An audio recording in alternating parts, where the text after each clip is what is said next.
Assalamualaikum warahmatullahi wabarakatuh. Waalaikumsalam. Sahabat kepedulian, Lazi Jateng, kembali lagi kita berjumpa di Amil Talks, podcast yang akan membahas mengenai dunia filantropi dan isu-isu terkini lainnya. Baik, perkenalkan saya Nur Ifani Hairunisa yang biasa dipanggil Ifani, Amil Lazi Jateng, yang saat ini saya akan membahas mengenai kepribadian. Itu saya tidak sendiri. Sudah bersama saya di sini Mbak Alvin Nikmah. Beliau lulusan psikologi UNES yang sekarang sedang concern di dunia pelatihan seperti itu ya. Beliau adalah CEO dari Isanpreneur, yang mana Isanpreneur itu adalah lembaga pelatihan seperti itu ya Mbak Alvin ya. Oke, sahabat kepedulian, yang akan kita bahas mengenai tema pada kesempatan kali ini sangat menarik ya, terutama untuk kalangan-kalangan milenial, kalangan-kalangan Gen Z yang sudah tidak asing lagi dengan istilah-istilah sebenarnya dengan istilah-istilah kesehatan mental gitu. Nah, kita akan membahas di situ. Tapi sebelum kita bahas mengenai lebih lanjut terkait tentang kesehatan mental, dulu itu sebenarnya untuk podcast Amil Talks ini kita sudah pernah membahas mengenai self love. Waktu itu Mbak Alvin dengan psikolog Bu Sukmadiati Perangin-Angin, kita pernah membahas mengenai self love. Yang mana ini adalah salah satu kelanjutannya, mungkin nanti akan berkesinambungan. Seperti itu, akan membahas mengenai tipe-tipe kepribadian. Gitu. Oke, mungkin langsung saja Mbak Alvin ya. Kita akan membahas tentang kepribadian. Sebenarnya apa sih yang membuat semua manusia atau kita itu berbeda-beda? Oke, terima kasih Kak Ifani dan teman-teman semua atas kesempatannya. Salam kenal, saya Alvin, masih muda ya. Oke, ini masih cukup relevan dengan topik-topik sebelumnya. Kita membahas tentang kepribadian. Kalau kita ngomong kepribadian, secara paling umum kita akan mengatakan sebenarnya ada sesuatu kekhasan. Nah, kekhasan ini kalau kita tarik lebih jauh dan lebih dalam, kan berarti ada perbedaan. Kita bisa awali dengan pertanyaan, ini kita ajukan ya untuk diri kita sendiri, benar nggak sih sebenarnya manusia itu berbeda-beda? Itu pertanyaan dasarnya dulu Mbak Ifani, sebelum kita membahas kepribadian itu apa, karena kadang-kadang kita perlu diingatkan, oh iya ya, manusia itu berbeda-beda. Ya, kita tahu tapi kadang-kadang kita lupa. Jadi manusia itu pertama berbeda-beda. Pertanyaan nggak hanya sampai di situ, bedanya apa Mbak? Kalau saya ketemu sama anak-anak SMA, karena sekarang banyak mendampingi dari teman-teman adik-adik dari SMA, mereka sering bertanya, bedanya ki opo Mbak? Oh ya, saya pakai bahasa Jawa. Nanti barangkali roaming bahasa Indonesia aja ya. Kebiasaan dialek daerah soalnya. Mbak, oke lah, manusia itu berbeda-beda. Bedanya apa sih itu? Oke, saya coba kutip dari salah satu dari buku ya, bukunya Pak Farid Poniman. Di sana di halaman awal beliau mengatakan sebenarnya ada lima tingkatan yang menyebabkan manusia itu berbeda. Tingkatan paling bawah adalah golongan darah. Jadi benar, kalau teman-teman kayaknya dulu udah pernah lah, pasti udah pernah dengar O dan A itu berbeda. O itu biasanya tipikalnya apa, nanti bisa searching sendiri lah ya, saya bahkan sampai lupa sekarang. Terus A katanya yang lebih ke tipikal memegang teguh pendirian seperti itu. Kemudian naik lagi. Nah, di sini nanti teman-teman kalau ada e-booknya bisa dibuka. Di sini kalau Pak Farid Poniman mengatakan ada kapasitas hardware, mesin kecerdasan, drive kecerdasan. Saya mengatakan secara umum ini adalah kepribadian, tipikal kepribadian. Terus di paling atasnya adalah jenis kelamin. Nah, di sini kita paham Mbak Ifani. Ketika kita memahami sebuah teori kepribadian, ternyata ada juga faktor lain yang akan mempengaruhi, yaitu jenis kelamin. Laki-laki dan perempuan itu berbeda. Seperti itu. Ini kunci pertama dulu ya. Jadi kalau kita nanti kan salah satu manfaat mengetahui kepribadian adalah kita bisa mengatur atau belajar mengkondisikan diri saat berinteraksi dengan orang lain. Tetapi kita juga paham, oh iya, ternyata laki-laki perempuan pun itu ada bedanya. Gitu dulu Mbak Ivani untuk pembukanya. Oke. Menarik sih ya.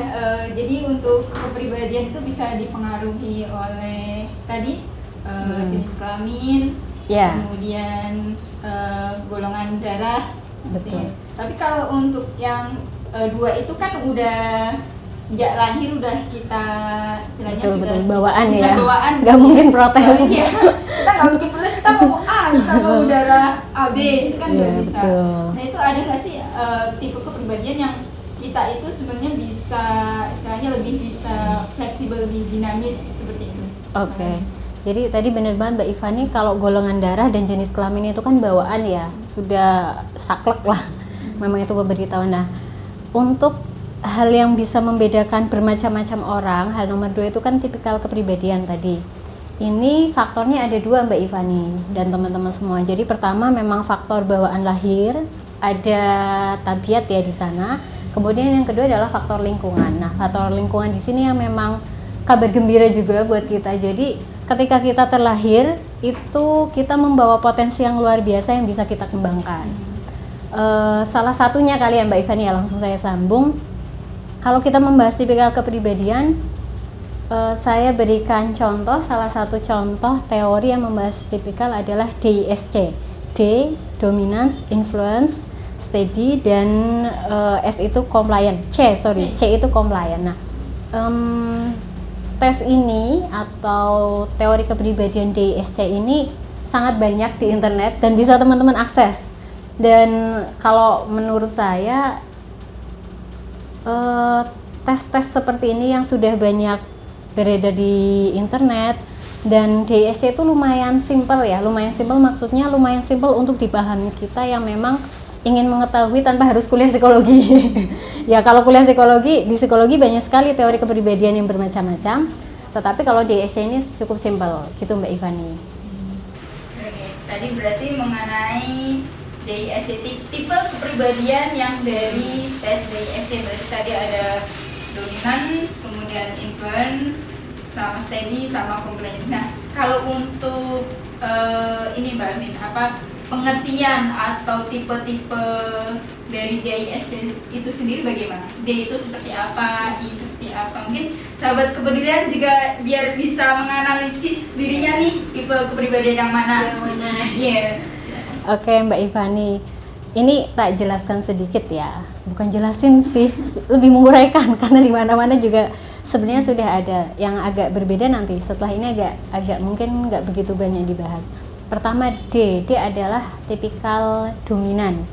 Jadi ya seperti penginisialannya D, dominan itu berarti seseorang yang memang ingin mendominasi, atau dalam artian sebenarnya bukan mendominasi dalam artian pokoknya harus aku, itu bukan, tetapi seseorang yang memang ingin memberikan peran terbaiknya untuk lingkungannya. Jadi beberapa ciri-cirinya dia nggak bakalan betah kalau aktivitasnya monoton, itu aja, rutin, flat, itu nggak betah karena memang inginnya itu memberikan energi terbaik, kontribusi terbaik.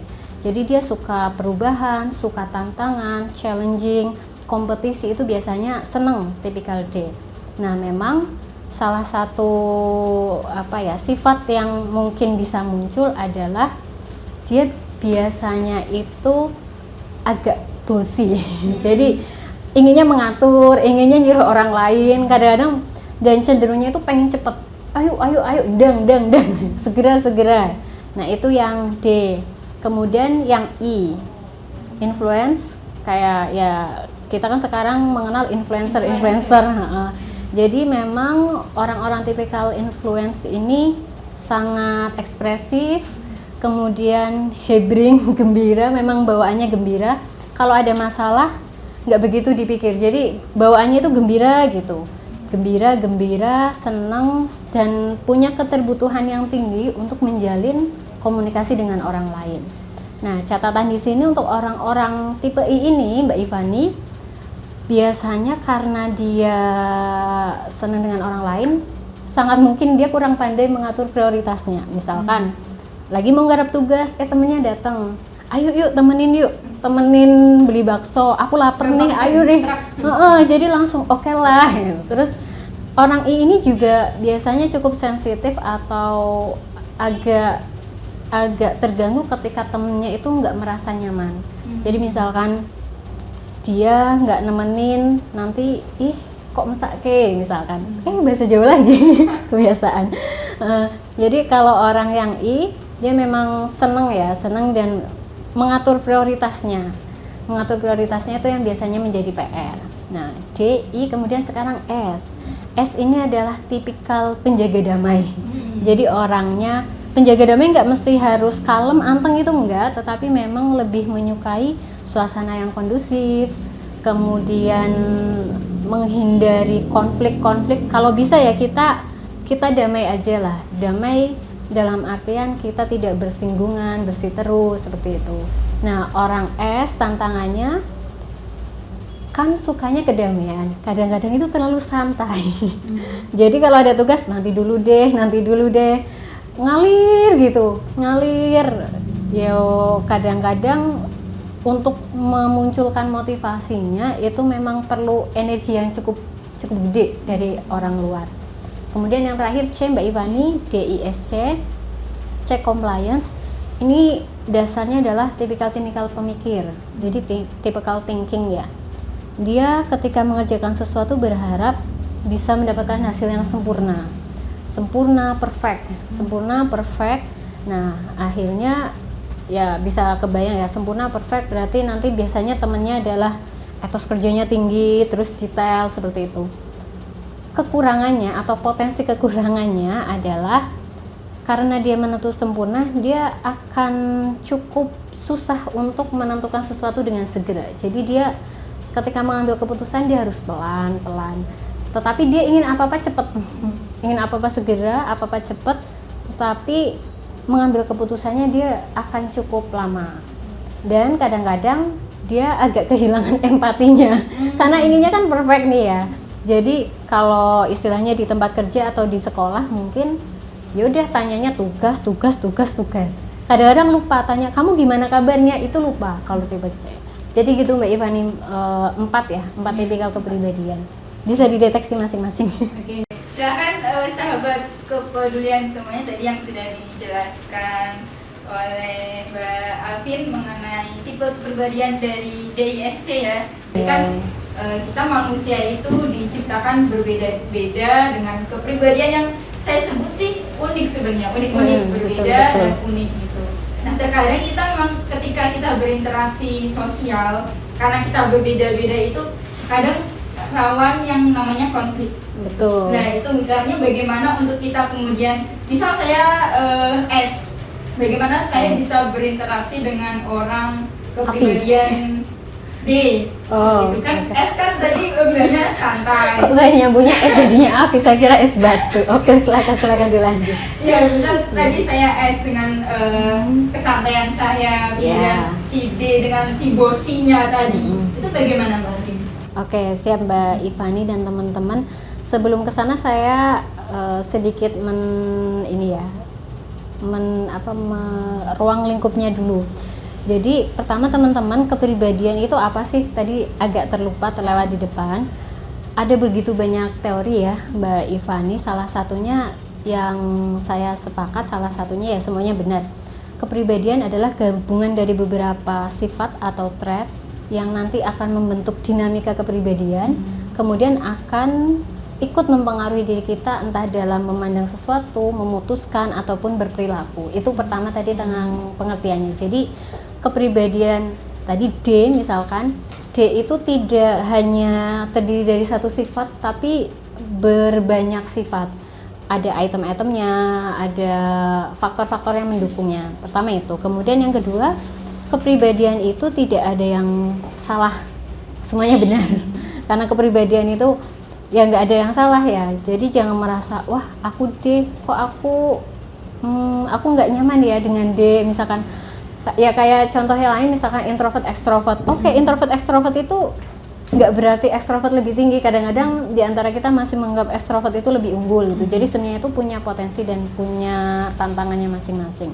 Nah tadi Mbak Ivani bertanya tentang gimana tipikal kepribadian ini nanti akan mempengaruhi. Harapannya kan bisa mendukung interaksi kita biar lebih enak. Nah, teman-teman semua, sebenarnya kalau kita membahas tentang interaksi itu panjang kali lebar. Nah, di sini ada beberapa tips dasar. Pertama, supaya kita bisa berinteraksi dengan lebih nyaman dengan orang lain, kita harus paham apa kepribadian kita. Nah, di dalam kepribadian kita, tadi kita mengenal ada tantangan untuk mengembangkan diri. Jadi misalkan D tadi itu kan bossy. Nah, berarti kita memang harus benar-benar paham, oke, aku punya kerawanan untuk menjadi seseorang dengan sikap bossy. Kemudian yang S, aku punya kerawanan untuk menjadi seseorang yang tidak mau berkembang misalkan. Untuk yang C, nggak peka misalkan. Kita itu masing-masing itu bisa berpeluang menjadi orang yang seperti itu. Yang I berarti prioritas ya. Nanti kalau apalagi sudah kerja, kalau di sekolah ya tugas prestasi itu bisa numpuk nggak kegarap maksudnya. Jadi kita harus paham dulu di posisi mana kita memiliki kerawanan itu. Nah, setelah kita tahu kita itu rawannya menjadi seseorang yang seperti apa, kita coba cek kira-kira kita gimana. Apakah kita sudah masuk menjadi pelaku? Misalkan yang D, bossy, apakah kita memang sudah menjadi orang yang bossy atau belum? Kita cek dulu.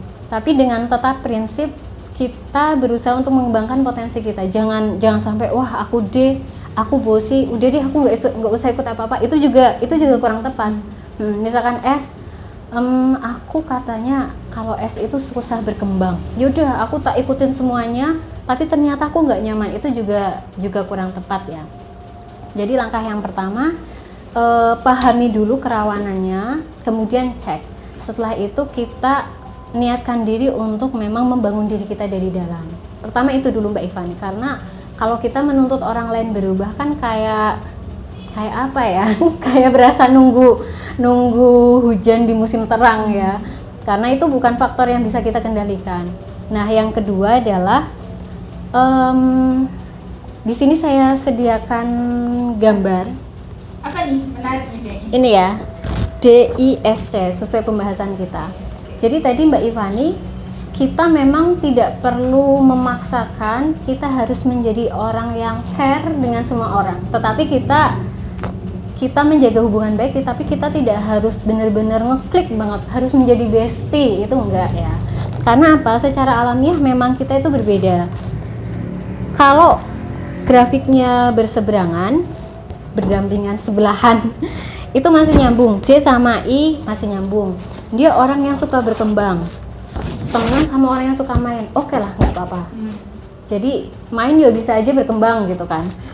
Orang yang suka berkembang, misalkan D yang suka tantangan, ketemu sama orang C itu kan perfect, pengen sesuatu yang sempurna, oke lah masih nyambung. Tapi kalau D ketemu S, ini kan pengennya maju, pengennya challenge, S itu yang menjaga damai. Nah, ini rawan. Kamu kok ngoyo banget sih misalkan. Kata S ke D, kalau D ke S, kamu kok nggak bisa sih diajak buat gerak misalkan ya. Begitu juga dengan I dan C. Kebayang nih kalau kita dalam satu tim, yang satu pengennya perfect.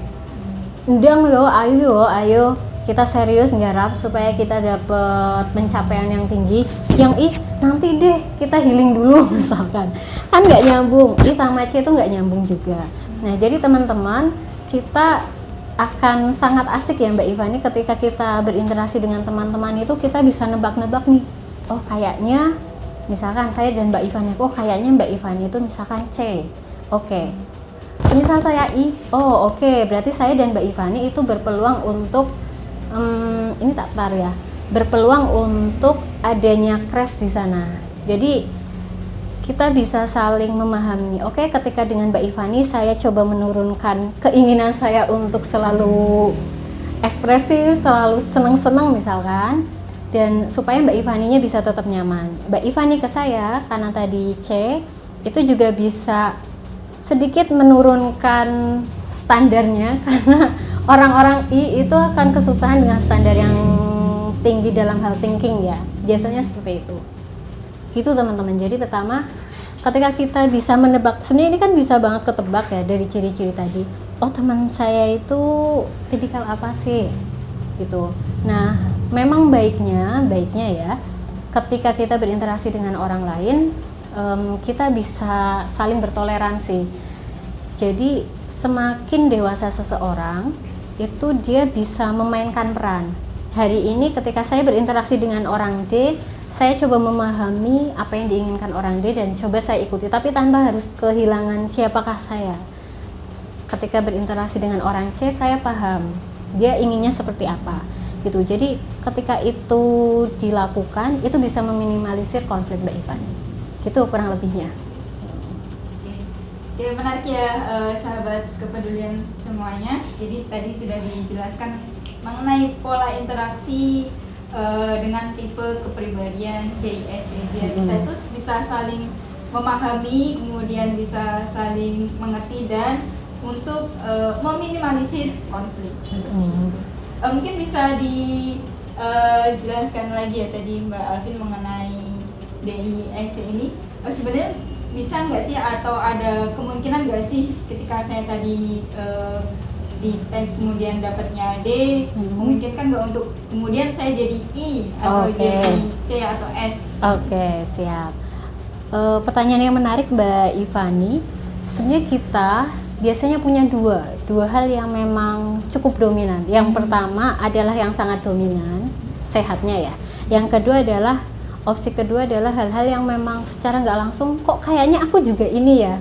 Bahkan beberapa ada yang skor tingginya itu 50-50. Misalkan dominannya 20 skor kalau dites, ternyata C-nya juga 20 skor. Itu berarti normal dan sah-sah saja, kecuali kalau berseberangan. Kalau berseberangan itu berarti ini ya grafiknya.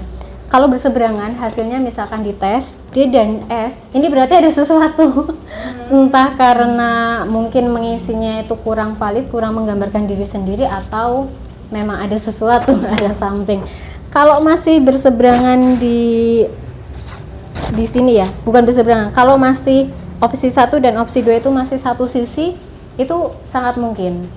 Dan kalau kita tes DISC, validnya itu kan 6 bulan biasanya. Ini sangat dipengaruhi oleh aktivitas-aktivitas. DISC dalam aplikasinya cocok untuk pengembangan pekerjaan, karena kalau di kerja itu kan kita bisa pindah-pindah posisi, misalkan ada pemindahan, rotasi, nanti ini juga akan mendukung aktivitas kita, itu akan turut mempengaruhi. Jadi mungkin misalkan saya pertama D, di tes sekarang D sama C, tapi saya diganti posisi, aktivitas saya berubah, harinya saya berubah, sangat mungkin D ke I. Tapi akan jarang saya pertama DC, terus di tes kedua I sama S. Itu ya bisa sih, tapi kok kayaknya jarang. Dan memang sehatnya kita punya satu dari 4 ini, punya satu yang paling paling besar kecenderungannya itu lebih sehat. Yang faktor nomor 2, nomor 3 itu bisa menyesuaikan ke lingkungan. Gitu Mbak Ivani. Jadi dengan lingkungan yang berbeda bisa menjadikan kita menjadi pribadi yang berbeda. Iya, tetapi dengan harus ada jangka waktu ya. Harus ada jangka waktu, atau lebih spesifiknya lagi Mbak Ivani. Jadi tes kepribadian itu sebenarnya banyak. Ada namanya tes yang menggunakan metode tes inventory ya. Itu kan kita lebih kecenderungan aktivitas kita itu seperti apa. Makanya soalnya pilihlah pernyataan yang paling menggambarkan diri Anda. Itu memang kaitannya dengan aktivitas keseharian. Kalau di tes kepribadian yang lain, itu misalkan ada tes grafis, termasuk grafologi ya yang sekarang saya tekuni, itu juga tes kepribadian. Nah, kita merujuk ke awal, pengertian kepribadian itu kan gabungan dari beberapa trait yang nanti akan membentuk dinamika kepribadian kita, akan turut serta mempengaruhi penilaian kita, pengambilan keputusan gitu. Jadi sebenarnya tidak mesti kepribadianku D terus I nanti rubah ke C, apakah kepribadianku berubah? Itu nggak sesimpel itu ya. Maksudnya tidak bisa langsung dikatakan kayak gini berarti kepribadian bisa berubah, itu bukan. Dalam artian di tes-tes yang lain, tes kepribadian yang lain, itu nanti akan terlihat bagaimana kepribadian itu berdinamika. Jadi sebenarnya bukan berubah, tetapi memang ada dinamika kepribadian di sana. Nah, karena ngepasi tema kita hari ini yang tak contohkan adalah DISC. Ini kan 4. Kalau merubah satu huruf kan kelihatan banget. Tapi kalau kita pakai metode yang lain, sangat mungkin. Misalkan MBTI ada 16 kepribadian. Jadi macam-macam. Nah, kalau saya tambahkan sedikit, dinamika kepribadian misalkan di grafologi ya, kita itu meyakini ada yang namanya faktor problem area. Nah, di problem area ini ada beberapa sifat-sifat yang bisa menurunkan potensi. Misalkan kita sekarang D, ternyata ada beberapa sifat kita dan itu sudah teraktualisasi dalam keseharian, akhirnya menurunkan D kita. Dan ya sangat mungkin nanti ketika kita skor pakai DISC, D-nya turun. Misalkan seperti itu. Gitu Mbak Ivani. Oke, tadi jadi berdinamika ya? Berdinamika gitu ya teman-teman sahabat kepribadian. Tadi Mbak Alvin sempat menyinggung mengenai grafologi ya. Mungkin teman-teman tadi ada bertanya mengenai grafologi. Mungkin bisa sedikit dijelasin aja sih Mbak Alvin. Oke, siap-siap. Grafologi ya. Jadi grafologi merupakan ilmu analisa tulisan tangan. Karena kalau teorinya, Mbak, kepribadian itu lokasinya di mana sih? Dulu kita ada yang ngomong kepribadian itu lokasinya di hati, ya macam-macam lah teorinya. Nah, setelah perkembangan ilmu teknologi dan ilmu kesehatan juga, diketahui bahwa kepribadian itu letaknya di otak kita, sumber. Karena ketika kita berperilaku, memandang, memutuskan, ternyata ada bagian otak yang aktif pakai MRI. Nah, berdasarkan riset ternyata tangan kita itu bukan tulisan dari jari, tetapi bukan tulisan dari hati juga ya. Ternyata tulisan tangan kita itu adalah tulisan otak. Nanti teman-teman boleh buka cerita-ceritanya. Jadi orang nggak punya tangan itu masih bisa nulis pakai kaki. Itu bisa loh. Orang nggak punya tangan itu kan bisa nulis pakai kaki. Sebenarnya yang menggerakkan tulisan tangan kita adalah otak kita. Jadi kepribadian itu letaknya di otak dan tulisan tangan yang tertulis adalah tulisan otak, sehingga ditemukanlah sebuah metode menganalisa kepribadian itu berdasarkan tulisan tangan. Nah, yang tadi cukup menarik adalah kalau di grafologi memang dinamikanya langsung dinamika keseluruhan. Saya ambilnya di salah satu lembaga LKP. Di sana dari namanya Bu Erika Karos ada 10 aspek. 10 aspek, nanti 10 aspek ini akan berdinamika. Memang hasilnya akan berbeda dengan seperti ini. Kalau seperti ini, teman-teman misalkan D, jadi orang yang D ya tipikalnya D. Kadang-kadang makanya pas ditanya, saya sering ya ketemu teman-teman, gimana hasilnya, sesuai nggak? Sesuai Mbak, tapi ada yang nggak. Oke, itu wajar. Nggak semuanya harus D, ya aku, itu tuh nggak. Nah, kalau misalkan ini salah satu plus minusnya ya, ketika kita ambilnya tes grafis ataupun salah satunya misalkan grafologi, itu memang dinamikanya sesuai dengan diri kita, sesuai dengan kondisi. Maksudnya lebih aplikatif, personal. Nah, kalau tes seperti ini keunggulannya kita mudah, kita nggak harus belajar ribet-ribet banget, tetap kita bisa nebak-nebak itu bisa, kita bisa mengasesmen diri. Tetapi memang kita tidak bisa mengukur secara spesifik saya itu D-nya apakah di ujung sini mana, itu tidak bisa kita deteksi gitu Mbak Ivani. Oke, berarti kalau untuk di grafologi sendiri itu pola interaksinya bagaimana Mbak Alvin untuk mengetahuinya? Oke, saya coba grafologi juga ada beberapa versi.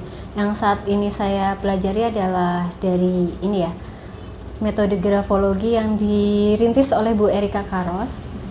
Di sana ada 10 faktor nih, ada 10 faktor. Khusus untuk interaksi memang ada aspek Mbak, bukan faktor. Kalau faktor mempengaruhi ya, 10 aspek. Oke Mbak Ivani, jadi di grafologi itu kan ada aspek-aspek. Salah satunya memang aspek yang membahas tentang interaksi. Ketika berinteraksi sosial, kita ada aspek namanya relationship. Jadi seseorang yang kita anggap baik untuk berinteraksi sosial adalah orang yang memang punya minat untuk berinteraksi dengan orang lain. Kemudian ada beberapa sifat yang mendukung adalah menegur tanpa menyakiti orang lain, itu namanya diplomasi. Kemudian bisa menjelaskan sesuatu dengan gamblang, nggak ditutup-tutupin. Kemudian juga bisa mengalir, jadi kita kan ngobrol enak ya, ngalir, interaktif. Misalkan, Bu dari mana? Oh ya dari pasar. Tadi gimana Bu di pasar? Barangkali ada diskon misalkan kayak gitu kan. Kadang-kadang ada orang, Mbak dari mana? Dari pasar. Oh udah. Kan ada ya beberapa yang seperti itu. Nah berarti itu potensi. Nah kemudian nyangkut tentang potensi, ini juga nyangkut sama DISC. Di grafologi kita mengenal ada aspek yang bisa menaikkan potensi kita, ada aspek yang bisa menghambat potensi kita. Kalau yang bisa menaikkan itu berhubungan dengan kepercayaan diri. Ketika orang itu punya kepercayaan diri yang tinggi, dia punya keterampilan komunikasi, dia bisa ya tereksplor, bakat-bakat komunikasinya tereksplor. Tapi kalau kepercayaan dirinya rendah, malu. Paling kalau sudah kenal, oke lah. Makanya sering ada yang ngomong, Mbak aku itu sebenarnya cerewet, aku tuh sebenarnya seneng ngobrol, tapi kalau sama yang udah kenal, kalau belum kenal aku pendiam. Sering banget ada kalimat kayak gitu. Nah bisa jadi sebenarnya kita bertanya, oke, pandangan dia ataupun kepercayaan diri dia untuk berinteraksi dengan orang lain itu seperti apa. Terus yang faktor yang kedua adalah faktor yang bisa menghambat, namanya problem area.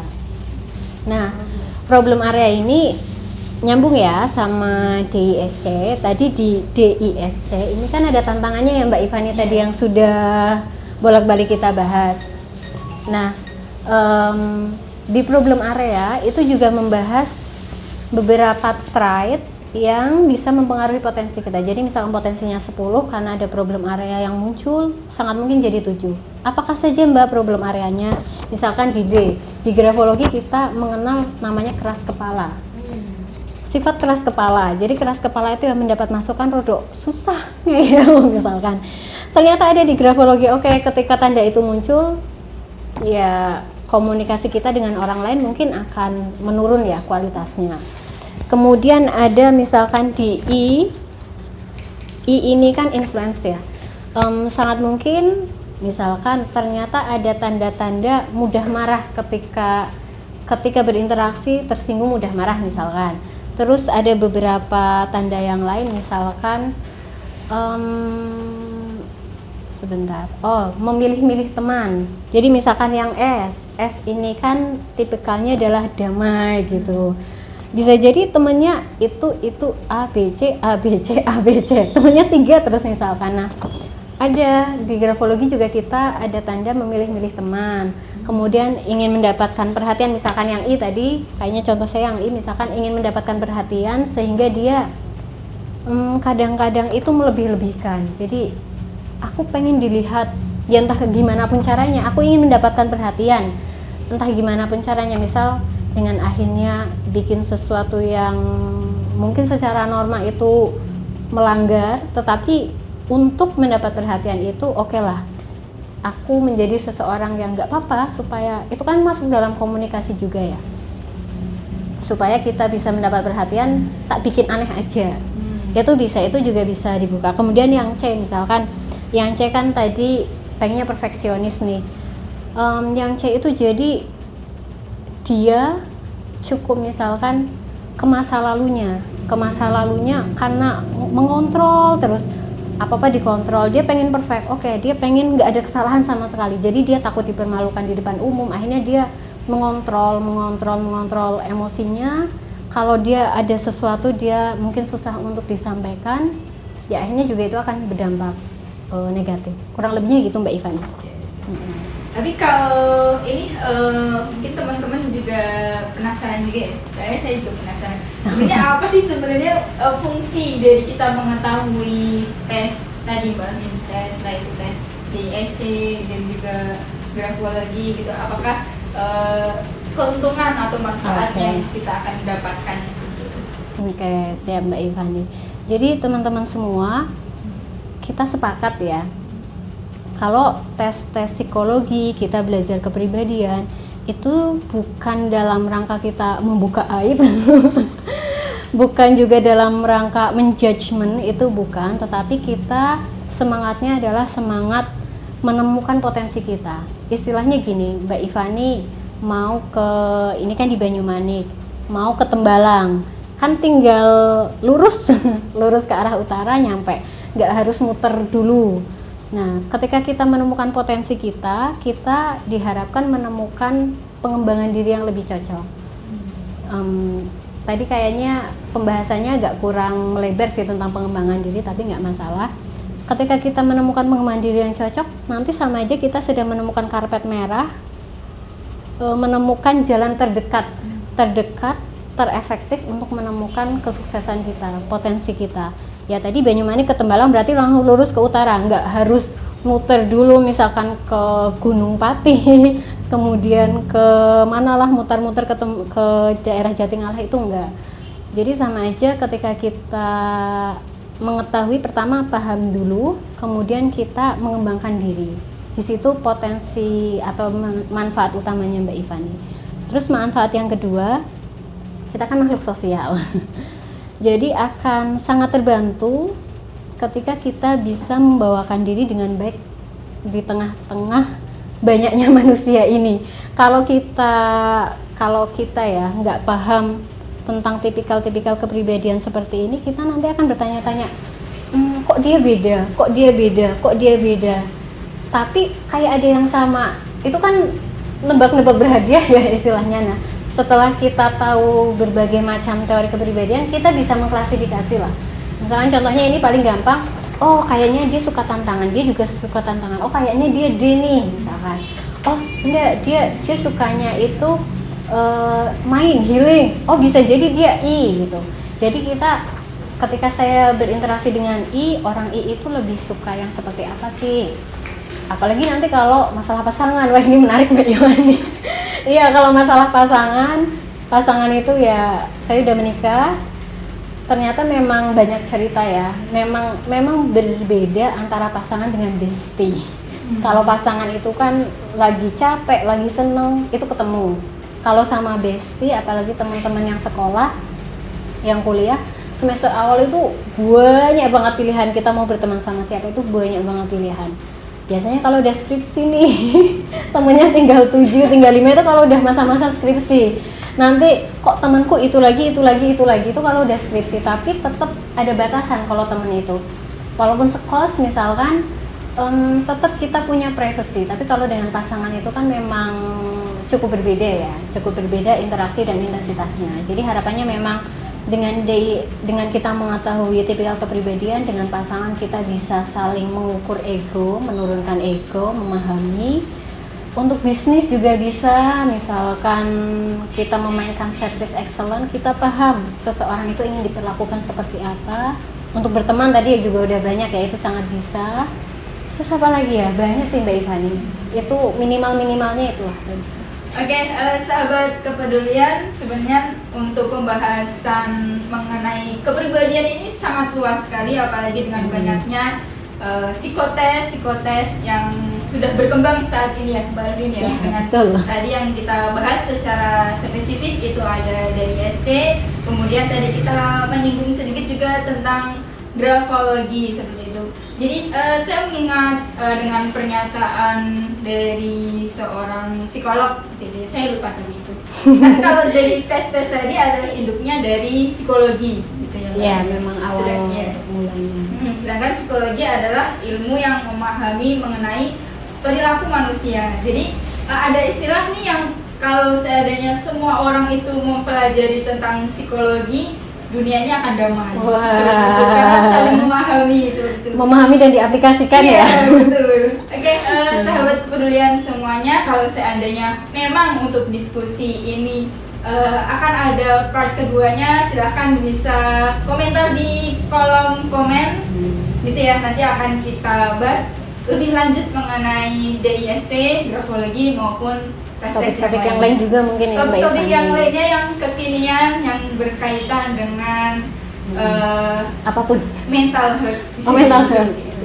Oke, kita cukupkan untuk podcast pada hari ini. Terima kasih Mbak Alvin. Sama-sama. Sukses dengan insan-preneurnya, amin, pelatihannya. amin. Ini adalah sebuah ikhtiar kita untuk mengembangkan potensi-potensi anak, terutama di sekolah-sekolah yang Mbak Alvin. Betul, sekolah dan lainnya juga. Oke, terima kasih sahabat kepedulian juga yang sudah menonton dan menyaksikan podcast pada nanti podcast pada hari ini di-cut ya. Podcast pada hari ini. Sesi kali ini. Ya, podcast. episode Iya, oke, mulai. 1, 2, 3. Oke, sahabat kepedulian, cukup untuk podcast sesi episode pada kali ini. Nanti teman-teman bisa request untuk apa yang akan kita bahas di kolom komen. Jangan lupa like, comment, and subscribe. Jangan lupa di-share juga ke teman-teman lainnya agar lebih tahu mengenai podcast ini. Semoga bermanfaat. Sekian dari saya. Wassalamualaikum warahmatullahi wabarakatuh.